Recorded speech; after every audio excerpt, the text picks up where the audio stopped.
Vindo de uma família de advogados trabalhistas, como é que o senhor decidiu optar pelo direito criminal? Ô, Darwin, acho que eu sou ovelha negra, me expulsaram de casa. Deve ser muito chato, viu?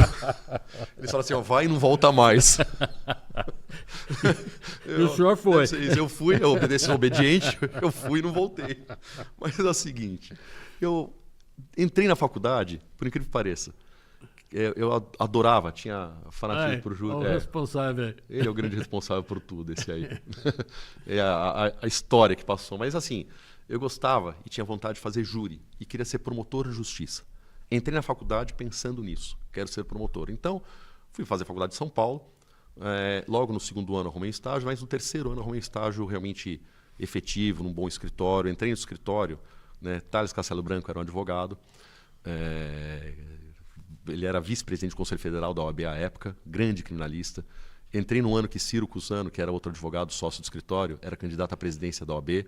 Então eu entrei já num clima de advocacia forte, advocacia combativa, advocacia criminal, e eu esqueci completamente meu ideal inicial de ser promotor de justiça e quis ser advogado. Comecei a me apaixonar pela advocacia, que eu já gostava demais, né? E me apaixonei de vez pela advocacia criminal.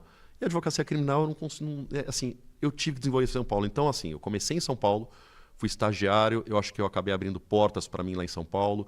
No quinto ano da faculdade, eu comecei lá na PUC, eu virei assistente do meu professor de processo penal.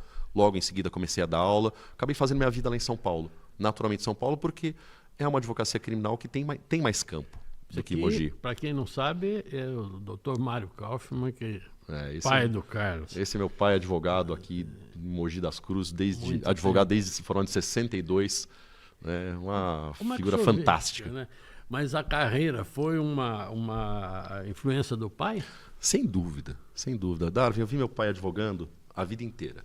Eu brinco que eu era estagiário com 12 anos, 13 anos, ele ia me buscar na escola às vezes, ele passava no Justiça do Trabalho, ele era advogado do Sindicato dos Metalúrgicos, então tinha audiência praticamente todo dia. Ele parava lá, sobe lá e pergunta se eu vou ter audiência hoje. Eu subia 12, 13 anos e falava assim, escuta, meu pai tem audiência hoje? Então eu já era estagiário dele.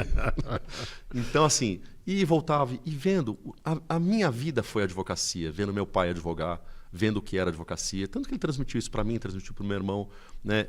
Casei com uma advogada, né? Não é à toa, casei com uma advogada. Em Mogi ou São Paulo? São Paulo. Daniela é de Ribeirão Preto, foi fazer faculdade de São Paulo, né? Fez São Francisco em São Paulo, depois nos conhecemos quando eu já era advogado, ela ainda estava na faculdade. Essa aqui é dos tempos de Mogi. Ah, tia Adelaide. Né? Essa é de Mogi. Eu com a minha tia querida, né? Então, que era praticamente uma segunda mãe, né? Tinha duas tias maravilhosas, né? E ela era uma delas.